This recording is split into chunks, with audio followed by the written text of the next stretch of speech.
谢谢你，谢谢。哎呀，好可爱呀，我有点被萌坏了。好，那么现在呢，我们的嘉宾已经准备好了，就是大家今天来到这个场合最期待的一件事情。那在接下来，我们也将走入与新闻与新传行业更深入的一些领域，近距离的了解《新闻女王2》背后的故事。好，通过刚才的片子，相信大家也已经了解到了，我们的新闻女王 Man 姐在这一季已经离开了传统的新闻台 SNK， 并投资了刘燕的公开平台，甚至还升级为了大 boss。那公开平台也从一个名不见经传的小传媒，壮大成了可以和收视第一的 SNK 比肩的网络媒体。那现在大家一定对于《新闻女王2》和公开平台还有很多的好奇吧？所以我们今天非常荣幸的邀请到了《新闻女王2》的主创团队和大家一起交流，让我们掌声有请！尖叫声在哪里？好，有请老师们。是尖叫声不够大吗？可能。哇塞，尖叫声在哪里？哎，看来好事物还需要等待呀，机智的等待。哇塞，欢迎老师们，让我们用热烈的掌声有请Man姐文慧心的发言者佘诗曼和刘燕的饰演者王敏毅上台，掌声有请。哇塞！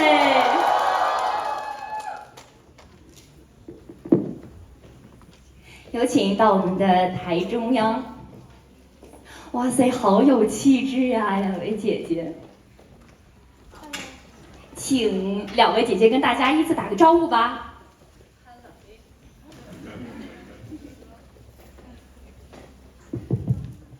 Hello， 大家好，我是 Man 姐。好开心见到你们，不好意思让你们等了，因为刚才堵车，希望等一下期待你们的提问啊。Hello， 大家好，我是饰演刘燕的王敏毅，很高兴来见到各位同学，你们好。谢谢两位老师，两位老师不仅就是如电视剧上面的这么霸气，现实还是非常的温柔。然后接下来呢，其实很多同学在看了《新闻女王2》系列之后，都想成为像 Man 姐这样的新闻女王。但是在成为女王之前，我们必须先了解真实的战场。然后我们也邀请到了传播学博士、中国传媒大学广告与品牌学院副教授董俊奇老师，以及学生代表张诗文、李雨佳、冯成朗一起跟大家交流，请4位来到舞台中央，再掌声有请。请工作人员麻烦递一下话筒，谢谢。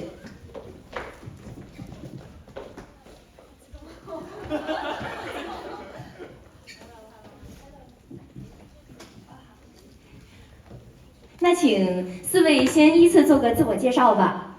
好的，我先来。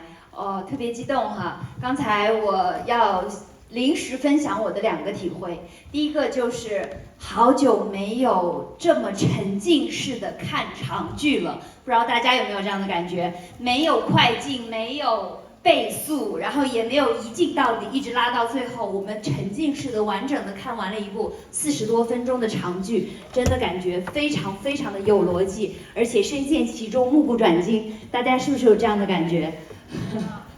就是拯救了我们长时间被短消息、被碎片化的信息给肢解的审美以及我们的思考能力。第二个就是刚才真的是深受冲击，我觉得我好像突然间陷入了这个普通话恐惧症。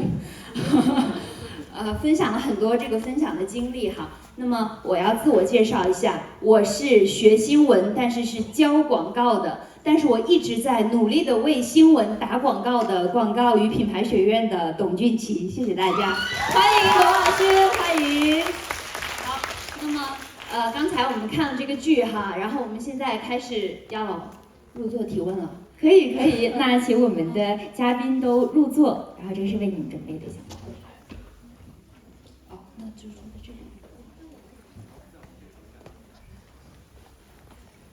好的，我们刚才看到了第8集，对吧？那么我们发现我们这一季的是针对于上一季的区别是，第一季是 SNK 的，是一个传统的新闻台，那么这一季呢就变成了一个我们 Man 姐去到了一个公开平台，那么是一个新的我们说的网媒。那么这样的一个设计，您觉得它的区别更大吗？为什么会有这样的一个设计？那么对我们的这个新传学子到底有什么新的一些建议和体会呢？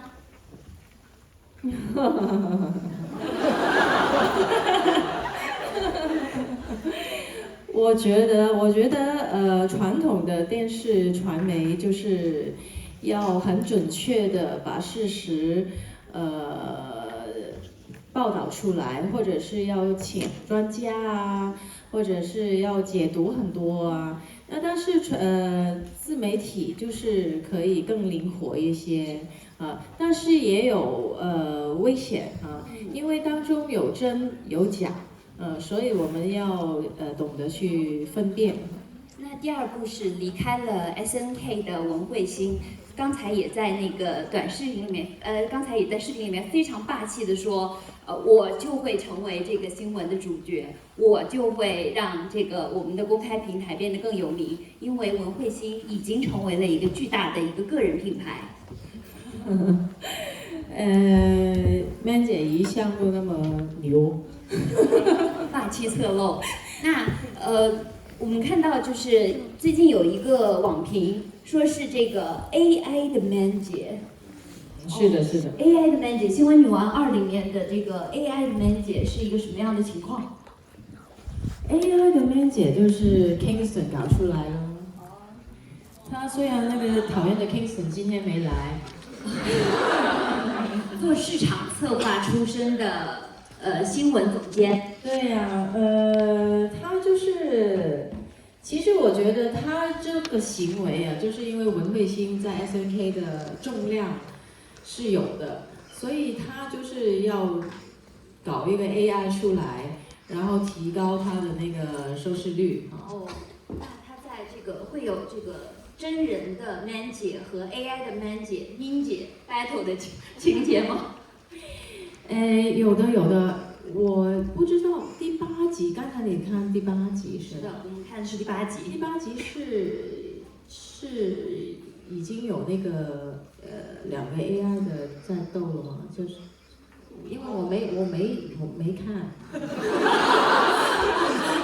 么鲜活的这个 Man 姐在我们这儿啊，那我们接下来问下一个问题。那如果是作为演员的佘诗曼，如果你觉得 AI 会威胁到你们吗？哇，我觉得 AI 影响到我们的是，让我们从那个智慧的拥有者，变成了一个提问的艺术家。哇，好深刻，京剧出来了。对，但是那个 AI 是没有判断力，也没有温度的。所以我觉得人类最值得，还有你们的价值，就是你们的答案可以不完美，但是必须的要有灵魂。技术固然可贵，但是灵魂更重要。我们人的真实性在这个时候就体现得淋漓尽致，非常的重要了。那么我问一下3位同学，你们平时会用 AI 做作业吗？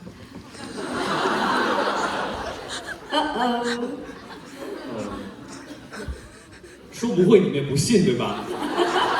不信。对，因为我也会用 AI 留作业。对，那我们先跟就是曼姐打个招呼吧，好不好？就是我们是这个学校的学生，然后我算是从小看着你的剧长大的，对，我也可以做你们今天的实时翻译者，因为我是香港人。对，然后然后普通话说的那么好。对啊，当然特地学过的。对，然后今天其实刚刚问到那个问题，就是 AI 其实它会不会取代我们呢？我觉得是不会的。就我问大家一个最简单的问题，大家愿意看到一个 AI 的我、AI 的林雨佳、AI 的张诗雯、AI 的 Man 姐、AI 的那个刘燕今天坐在这里跟我们大家做分享吗？对吧？当然不愿意。所以我觉得就在这个问题上 ，AI 是永远不可能取代人类的。就像麦姐刚刚说的，就是 AI 它是没有灵魂的。就我们不求我们每个人做到完美，但至少要有灵魂在里边。那个灵魂就是什么？就是我们人心里的一些情感，还有人的温度。我也觉得是因为尤其是演员，我觉得 AI 是不可能取代的，因为 AI 是没有感情，它没有什么，没有温暖的，对。然后我们演戏是靠那个即兴的反应，还有那个现场的那个感觉。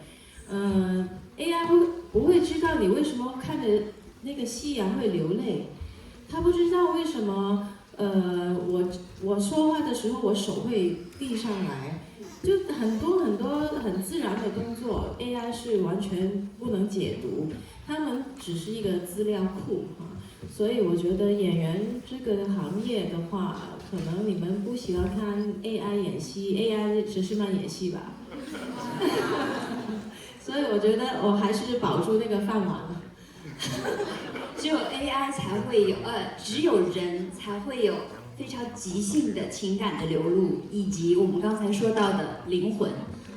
那么我们在真实的面对这个所有的场景的时候，无论是我们新闻工作还是演员，那么我们说我们真诚的之为人的这样的一个部分是非常重要的。此刻其实我特别希望我是一个 AI， 因为所有的这个流程都没有在环节当中，我现在希望是一个 AI 可以及时的给出这样的反馈哈。那么我们没有，你做的很好，谢谢。我们现在接下来就是刚才我们讨论 AI 的问题嘛，那么是一个人机感很重的一个问题。那么接下来我们就要进入到下一个问题，就是在整个的剧集当中，活人感最重的刘燕。在里面作为一个新闻职场的一个职场新人啊，但是呢，却有非常多的扭劲和新闻理想在支撑你去往新闻现场。在刚刚的场景当中，你也是一线的一个记者，然后非常的有冲劲儿的出现在那。那么我想问一下，就是这种 stupid 的新闻的理想是如何要持续的保持和激励你自己的呢？先承接一下刚刚你们所谈到的 AI 的那个感觉，就为什么刘燕会最有活人的感觉，就是因为他会犯错嘛。所以我觉得犯错是每一个人最有温度、最有人性的体现。所以尤其是当一个新人刚刚入职场的一个新人，一定会犯错的。当犯错或者遇到一些现实一点的问题或者困难的时候，最重要是提醒自己为什么当初会选择这一个专业这一行去入这一行，明知这么难还要去做的那个初心。当演员，我们也经常会要提醒自己，无论做多久，还是要提醒自己的初心。所以。那个是最珍贵、最需要我们去记得，也不要怕犯错。就是新闻理想在心，但是呢，要一直坚守，一直坚持，然后最后呢，就会点亮自己的新闻之梦。因为有理想已经是一件很棒的事情。哇，这句话送给我们在场的每一个人，有理想已经是一件很棒的事情了，有梦想谁都了不起。那有没有什么这个一直要自己激励自己的好方法呢？就是一直要加油 ，stay hungry, stay stupid 吧，也真的很有用。因为其实大家如果看第2季的时候，会觉得其实这个 stay stupid， 大家可能会被骂你这么笨会做错事。可是到第2季你会发现，女王们都好像想做一次 stupid 的决定哦。我也有对啊，也是我最感动的一场戏。对，我在戏里面应该是第8集以后的。对呀，没闹。对，我也做了一个 stupid 的决定。stupid 的决定就是为 stupid 做。就有一句特别感动的对白。这里面是不是Nan 姐有投资这个有投资我们刘燕的公司？我啊，对啊，因为我从 SNK 拿到一笔钱嘛，他买了我的那个新闻，然后给刘燕这个傻傻的那个新闻工作者哈，很有热情很有热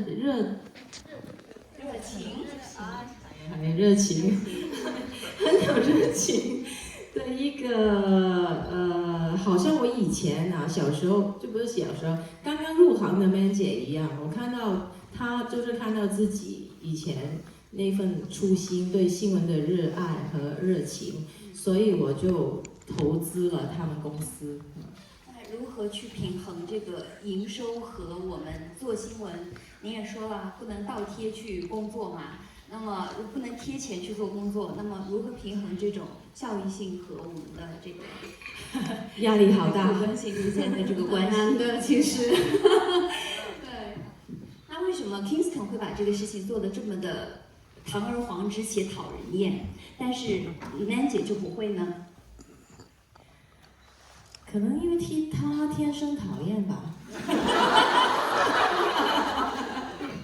没有开玩笑，因为他不是新闻人，他就是一个商人，他的想法就是怎么可以帮 SNK 赚钱，怎么可以把那个股价提升，怎么可以招到更多的广告商，对，完全不是同一个频道，我跟他完全聊不来，我跟他是对牛弹琴。对，所以这就是新闻女王精髓。为什么叫新闻女王而不是广告女王呢？因为新闻才是我们最终的价值，而广告只是手段。如果我们保持新闻的初心去做广告，我们就会做出能够承担社会责任和担当的广告。但是如果我们用广告的思维去做新闻，那就一定会做出有偿新闻，就一定会成为一个讨人厌的人。Nan 姐在要叫说什么？没有，都可以。Nan 姐在这个觉得文慧欣这个角色和你最大的一个重合点是什么？就是一样的，类似相似的地方，还是什么重合？因为文慧欣她的台词非常的紧密，而且呢，这个观点输出非常的集中，然后也让人非常的痛快和过瘾。生活中的 Man 姐也是这样的吗？也是一针见血的嘛。你觉得呢？你觉得呢？她是我现实世界的 Man 姐，现实世界的 Man 姐非常就是当然性格上可能没 Man 姐那么感觉那么凶吧。可是她的形象是我心目中的 Man 姐，就是很勇敢、正直、很高在上。是的，没有，你看我的鞋，穿了高跟鞋而已。勇敢、正直、有公共精神，这样的人才能成为新闻人，才能做出自己也能够幸福、也能够说服大家的新闻作品。那三位有作为新闻职场的新人，有什么想跟大家分享的吗？去保持自己新闻初心的一些安慰自己或者激励自己的一些方法。好，我先跟两位老师打个招呼。两位老师好，我叫李雨佳，我也是中传的一个学生。然后我本科学的是播音主持，研究生学的是国际传播。对，然后刚刚就是也看了我们新闻女王的第1季、第2季，特别有感受。就是可能我们刚刚参加完的那个节目，就是把我们一群可能刚毕业或者工作了1年的学生。扔到一个职场的环境里面去，经过1个月的实习，最终去争取那1-2个 offer。对，然后呢，其实我们3个都是完全没有过职场经验的，所以把我们扔到了那个1个月的实习场里面，我们最大的感受就是有点慌张，对不对？就像刚刚姐说的，就是可能会有一些犯错，但是这个犯错，我觉得恰恰是我们这一趟实习里面最宝贵的东西。而且就是现在到了职场我真的发现，跟学生思维不同的一件事情，就是完成要比完美更重要。对，这个是可能我自己的一个，就是现在踏入职场的一个新感悟吧。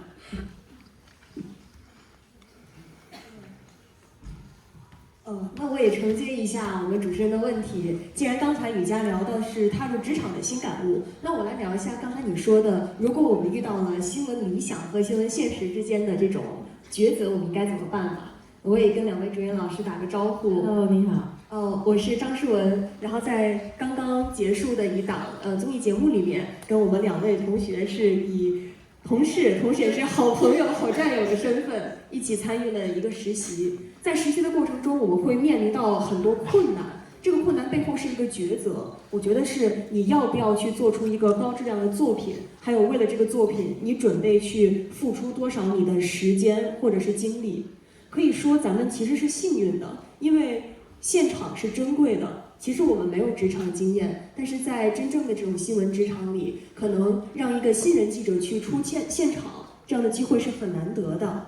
我们毕竟没有到那个职场里，我们没有正面的去面临新闻理想跟现实之间的冲突。但是有过这样的一次经历，我会想，我们会记住，我们有过通过新闻得到真相的这样的一次过程。那在以后的职场中，我们会记住这个成就感，记住我们帮到过当事人的时候，我们的正反馈。我想它可能会是我们未来的一个初心，而这也是新闻女王告诉我们的，也是我们看到了职场的前辈给我们的这种理想主义的精神，它会对我们有一个激励的作用。那么我想，如果以后我真的会遇到理想跟现实之间的矛盾和冲突，我可能会想一想我们的实习，想一想今天坐在这里见到主演老师的时候我们的激励，有这样一个优秀的前辈为我们做了示范，那么我们是不是也可以尝试去做一些自己的内容呢？真的说得很好。您在演绎这个 Man 姐的这个过程当中哦，您觉得哪个部分是比较难以去驾驭的？我觉得是新闻女王1的时候，因为我真的没有当过主播，然后其实我对新闻人是没有太多了解的，我也没有读过新闻系哈。但是当我接到这个角色以后，我就监制就带我们一起哈，参观了一个新闻部的那些日常的工作，还有环境啊，还有他们的那些播报的时候的主播台啊什么的，怎么去控制那个怎么说提词器啊，那个运作啊，那个我觉得是最难的对我来说，因为我没有学习过，但是我要演出来的时候，我好像要做好起码10几年的经验出来，所以我都非常努力的去学习。那天我们就只有好像半个小时，好吗？只有半个小时，我们轮流的去，好像体验了10分钟，然后我就回家，我就觉得哇不行哦，那10分钟怎么去演一个戏啊？然后我就自己然后那个新闻部的那个主管啊，给我一个卡片，然后我不管了，我就给他打电话回家，我说我能不能再每天过来练习一下？然后他说新闻部就不可以让你每天来了，但是我们可以搭一个类似的景给你自己去，也是要经过练习。对，一定要练习，因为没有一步登天的，没有不劳而获的东西，所以我觉得学生们只要努力一定会成功。那第2部化的公开平台有变化吗？感觉？有变化的，但是不是播报的那个变化。那播报的时候，我们一做下去已经很熟悉了。但是要对着他们一般很那么热爱新闻的工作者的话，我对他们要负责。然后有时候我们的看法不一样啊，我们也有一些不一致的那个想法。但是如何平衡呢？这个也是我们在工作上面要学习的东西。我觉得，虽然他是公司的创办人啊，但是我是领导人，但是我也要听他的，有时候他有时候也听我的。我觉得就是公开平台也是一个公平的平台，都是我们在公司里面没有分大小的，反正我们就直奔着那个真相去啊，反正是真相我就播，我就报。就像刘燕说的，网媒也有很多种网媒，可以做什么样的网媒？我们可以做伸张正义的网媒，我们也可以做只看流量的网媒。但显然你们是选择了前者，对，非常的有战略眼光。那么我们先有请一下我们的钟树佳导演的领导。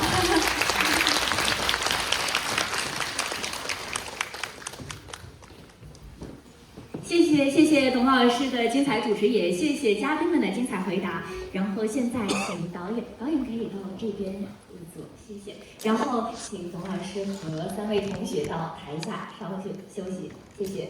然后不好意思，就我们可以移位到这边，因为正好进入到下一个游戏环节嘛，因为戏路。就是工作人员可以来，就是工作人员挪一下位置，然后我们在这儿坐，把场地留给待会儿底下参加挑战的同学们，准备好。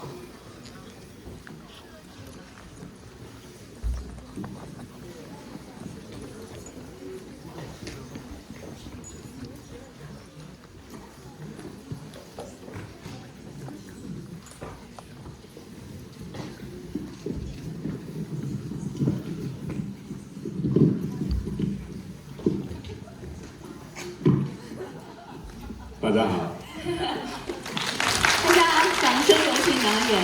好，首先就是我很期待导演的回复啊。北京的这个晚高峰，这个是不是非常焦灼？有什么感受吗？其实我北京住了好多年了。哇塞，真的吗？我是05年就开始搬到北京来住，所以我习惯了。哦。所以刚才一上车的时候，我已经知道，我可以睡一觉了。那其实就是该向导演请教的是我，对吧？毕竟这个在北京新奇的体验，我刚刚来到北京没有2个月，对。然后我还想刚才就是突然想到一个点，听到2位老师对谈，我记得在那个新闻发布会上，就是施曼老师说新闻女王2千元都是友军，只有 Kingston 是敌人，对不对？真的非常的可爱，当时那个。对，因为他的嘴就是那个，真的不想说这个字，你们都猜到了哈。反正如果有大力教的话，我肯定把它封住。真的很形象，也很可爱，老师性格超级好。然后，那导演现在既然来了，我们来补充一下这个烧脑的提问，动一下脑，好不好？我以为我能躲得过。那当然不行，导演。好，我们来第一个问题啊。我们看到的这一季新闻媒体啊，其实从第1季的这个 SNK 新闻台拓展到现在的传统媒体与网络媒体之间的这样的一个冲突和交锋。然后想问一下钟导，这样设置的初衷是什么呢？现在真实不都是这样吗？其实新闻女王，我觉得其实不单止新闻女王，所有的创作其实最重要是真实，所以都是来自于比较真实的事情嘛。所以我们在做第一季的时候，其实已经有这个自媒体这个概念，因为在那一年其实已经是自媒体已经是发展得很好了。然后传统媒体已经面对很多的挑战，所以我们在那个时候已经有想到现在这个故事线，只是在第2季的时候我们才真的把它拍出来。对，其实导演偷偷跟您说，就是刚才您说的这个，我有预习过，我有偷偷看过，就是您在优酷后面的后采，我觉得真的非常打动我。就是您说这一季的很多事件都是真实发生，基本都是真实发生的。虽然说他们不太愉快，但是您也是把最真实的一面呈现给我们。比如说像刚才在您来之前，我们的一个小交流，我有提到，不管是刚开始的塌楼，或者是后面100年1郁的大暴雨，然后在里面施曼老师的表演是非常的尽职尽责，然后真的很敬业，所以呢就是想跟导演和老师们都道个谢，让我们看到这么一部优秀的作品，谢谢。谢谢。然后我觉得现在在场的大部分啊都是我们同学，也是大学的这个本科生。那我想问一下，就是导演或者是两位老师，就是对于我们有什么期待吗？或者就是有什么建议呢？关于在自媒体或者传统媒体这一方面？新人先说。对，最新的。好，最新的我先说。其实我今天来到学校，我是很兴奋的，因为在新闻女王里面，我是饰演一个新人嘛，有一股热血。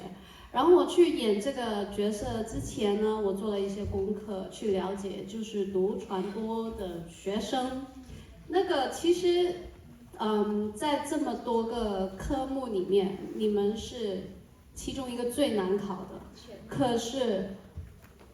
那个出来的那个工钱，那个是薪水，咱们的是最低收入是真的，我做了一个这样的，所以了解，然后我觉得特别佩服，因为每一个入这个科目的都是因为有一颗热血，有一个责任心，有一个想法，才会去选一个这么难，然后前景这么。不一定是最，好像医生啊、律师啊，可是他们的考入这一科是差不多那么难的，对，所以我觉得大家好棒。好，谢谢你们老师对我们的鼓励。但是其实也就是像我们现在了解到的很多，不管是传统媒体还是自媒体，我们都能感受到，就是这一份敬业的心其实不会变。其实很多时候人生是需要一些理想，为了理想而奔赴。就像导师们演这部电视剧，然后把这么一份温暖和深度带给我们。所以我觉得就是大家也是。可以为了这个理想去努力，让我们的人生更有意义。好，那我也想听一下导演，就是毕竟您就是作为这个总监制，然后这一整部电视剧，您的最年轻的讲完的到这个最资深那个讲，对，非常资深的。我不会说那个字的，你放心。我觉得，要不停地怀疑自己、推翻自己，然后一直保持学习的那个态度。因为我自己就这样，我做了这么多的创作，其实每一天都在推翻自己的想法，然后去在想有没有更好的，然后不停地学习，因为你是永远都学不完。对，只有不停地学习，你才能让你保持那个冲劲，能继续让自己能进步下去。对，保持这个心就好了。好，谢谢导演。说实话，我觉得听导演的发言让我有一种安静的力量。我觉得可能就像是导演在这么多的剧情当中，就是可能很骄傲说出那一句“新闻女王2”，其实突破了新闻女王1的这个天花板的，这么骄傲的背后是很多我们不为人知的努力，或者是在剧组，或者是在编剧上面。所以我觉得不管从什么样的发言或者什么样的角度，都让我对新闻也对这个幕后的工作有了更深的一个理解。所以再次谢谢，好，谢谢，请掌声，也感谢我们的导演和老师们为我们带来这么优秀的作品。那么这个幕后的台上的对谈环节结束了之后，下一个我要把话筒交给大家了。然后现在呢，就到了这个游戏环节，不知道是不是大家都非常期待的环节。好，稍等一下，看到有同学已经迫不及待了。我们这个游戏环节设置了3个挑战，3位主创分别是3个环节的考核官，然后请台下的同学们做好应战的准备哦。稍等，有同学真的非常迫不及待，我的规则还没念完，稍等一下。然后在挑战结束之后，主考官对挑战者的表现进行点评，并选择一位您认为表现最精彩的同学，为他送上专属奖牌。OK。规则介绍完毕之后，我们的游戏环节现在开始。首先第一个环节，什么环节呀？您猜猜，我怎么知道？有点难度哦。啊，有难度。哦。报新闻呢？啊？在新闻行业里面，是不是直播最难，对不对？对。是吧？就现场直播，即兴的能力，对不对？所以我们第一个环节来就上难度了，即兴播报挑战。好，请听题，请你根据刚才《新闻女王2》第8集的剧情，即兴播报一下第8集最新展开的新闻。剧组起重机吊臂坠落，砸伤工作人员事件。OK。3个环节，那我得说一下，就是3个环节其实正好对应了3位不同的主考官。那这个环节呢，我相信就是导演对于这个新闻肯定有比较深的这个了解，对吧？所以首先我想在请挑战者之前，想先请中导分享一下您的考核标准。准确，因为在所有的新闻直播里面，其实最重要是所有的资料，所有都是准确。有时候我不觉得他要讲得特别溜、特别顺，是流畅，不代表这个是最好。最重要是每一个说出来的信息都是真实的，而且准确，这个才是这个做直播最重要的一个点。对。是的，没错，在我们播新闻的时候，确实是这个深度比速度更重要，然后这个新闻的准确性一定要非常准确的给到观众朋友们。好，那就请我们的挑战者，这里就2位迫不及待了。好，请这2位同学，哎，那里还有1位同学，好，请这3位同学上台。来，有请第一个吃螃蟹的人可是勇士，一群勇士们上来。哎，有请，我们的凳子已经为朋友们备好了。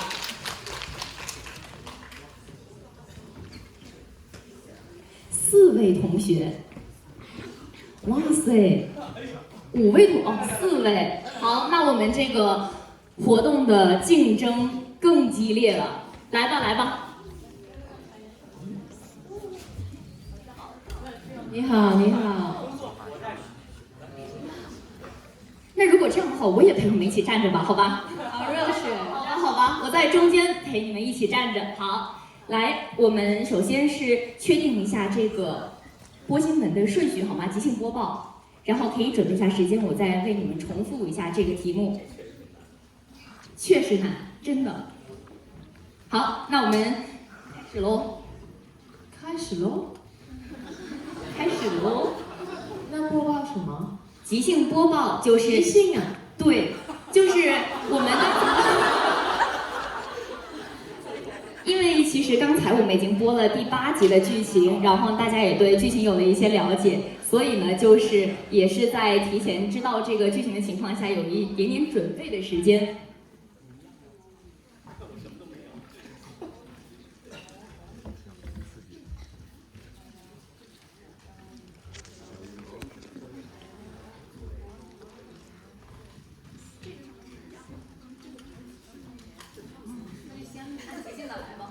对，那按即兴的来吧。不行，不能一下子就减难度。这个稿件先不能上，咱们得先来即兴，对不对？先上难度吧。好，那我们就即兴吧，还是刚才的这个题目。来，我再重复一遍，请听题，请你根据刚才《新闻女王2》第8集的剧情，即兴播报一下第8集最新展开的新闻。剧组起重机吊臂坠落，砸伤工作人员事件，有点严峻。非常严峻，对不起。好，请准备。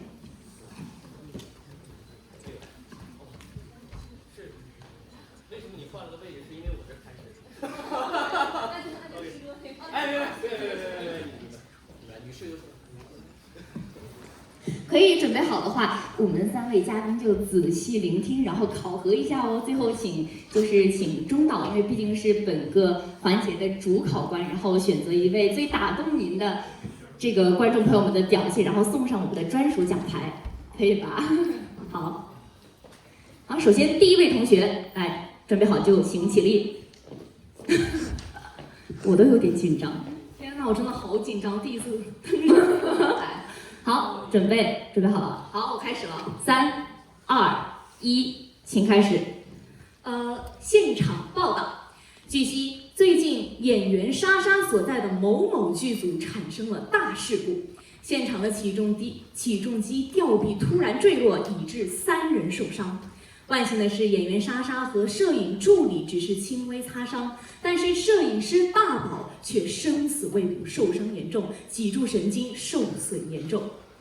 事后，摄影助理主动揽下所有罪责，但是据知情人士爆料称，摄影师大宝早已在事故发生前就已经上报设备有异响，但公司为了赶进度而选择无视。这究竟是真相还是谣言？这究竟是单纯的操作事故，还是公司罔顾安全呢？真相陷入罗生门，这究竟是比莎莎演的电视剧还要精彩？如果想预知后续，请关注优酷的新闻女王2，我们一起来追后续吧，一探究竟。谢谢。好，谢谢，真的非常的紧张。来，第2位同学，记性很好。确实非常不错。好，准备好了，3、2、1，请开始。演员莎莎所在的剧组发生了大事故，起重机的吊臂突然砸落下来，造成3人受伤。其中值得万幸的是，咱们的演员莎莎以及摄影助理均受了轻伤，但是摄影师大宝腰椎受损，危在旦夕。虽说咱们的摄影助理揽走了全部的责任，但是摄影师大宝其实早就在拍摄前已经告诉了剧组自己的设备异常，但是剧组为了赶进度，并没有放在心上。预知后事如何，也就关注我们的优酷新闻女王2吧。谢谢，越来越进入佳境了。来，第3位，准备，3、2、1，请开始。本台消息，现在紧急插播一条通讯。今天下午，某摄制组拍摄现场一起重机吊臂坠落，造成5人受伤，其中演员莎莎以及摄影助理陈文乐轻微擦伤，摄影师张大宝因遭受严重损伤，目前脊柱神经受损，尚未脱离危险期。摄影师助理陈文乐称，因个人事故原因负责此次事故。但据知情人士透露，目前的状况并非观众所想，其实可能另有隐情。具体的情况我们还需要进一步的调查，敬请关注优酷新闻女王2。谢谢。来，最后一位同学，准备，3、2、1，请开始。本台消息，刚刚突发一则紧急消息。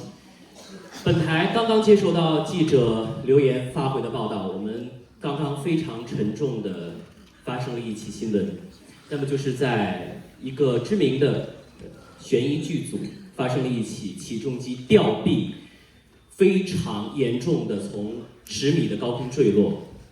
那么我们可以看到现场整个的情况是一个整个的棚子都已经被倒塌了。据相关人士介绍，目前是有5人受伤，其中3人轻伤，2人重伤，另有1人正在 ICU 重症监护室。那么我们的记者也正在从前方为我们带回最新的报道。那么接下来把时间交给我们的记者留言。哇塞，谢谢，真的是大家真的是这个各有千秋。诗文老师，你想说什么？想分享一下？我还评判在这儿，我哪有资格？哪里？他们4位都好厉害，但是其实他们4位都代表了不同的一个情景来报这个新闻。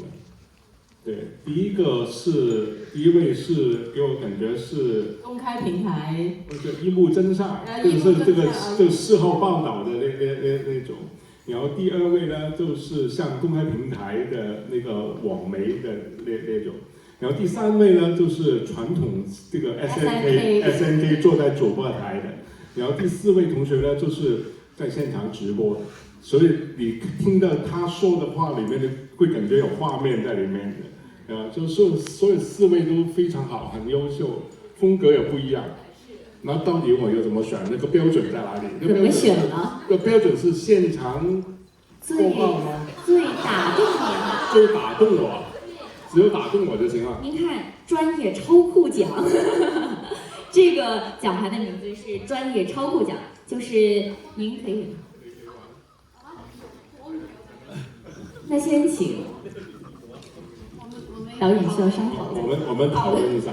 好，真的是各有千秋，大家的发挥太精彩了，我真没想到，就是这个即兴环节真的。好，我去颁奖。哇，好，导演小心，小心。我颁给谁？这样吧，有悬念哦。这个最后我是决定，你这么快伸手干嘛？是一定给你吗？新闻。好，给你吧。谢谢。哇，谢谢。解释一下，因为 SAT 是一个传统的那个媒体，所以一个很稳的6点半主播是 Prime Time News 的主播，应该是我们上任了之后的一个标准。所以不代表你们其他几位不好，其他都做得非常好。都很棒，谢谢导演。是在不同的范畴里面，谢谢。谢谢导演，也谢谢4位同学，然后请4位同学回到台下就坐，谢谢。感受到大家非常的这个积极的态度，真的，然后也非常勇敢的上来这个很难的即兴环节，然后包括像刚才导演的点评，我真的觉得非常的专业，然后一不留神，说不定也会给我们4位同学在一些未来职业上的一些小暗示，或者就是发掘了他们的天赋，比如说像传统媒体 SNK， 或者就是像公共平台，甚至是现场直播。我觉得他们应该是去哪里都行的，只是他选择了这个表现的方式而已。是我局限了，不好意思啊，4位同学，相信大家都大有可为，谢谢。然后我们到了第2个环节了吧？刚才呢，我们考验了大家的是应变能力，那么接下来就要考大家的基本功了。来到第2关是播音挑战，规则是我们会给到一段固定的新闻稿件，挑战者可以选择通过任意的风格进行播报。好，那么第2轮的主考官当然是曼姐。佘诗曼老师，因为毕竟是咱们这个新闻女王，对吧？那也想请新闻女王发表一下，就是这个考核的标准，你认为是什么？我认为应该是节奏要稳定，然后声线要有说服力，然后也不可以带太多的情感，但是也有听得很舒服的感觉，我觉得是这样。也能看出来，这是诗曼老师在剧中就是包括一直以来的历练，对于新闻这个播出的这个一个理解。好，谢谢，我觉得非常的专业。那么台下准备应战的同学准备好了吗？还有咱们的诗歌，可以，还有谁想？我看一下，有点多，请这位穿紫色衣服的姐姐，然后请咱们的诗歌，还有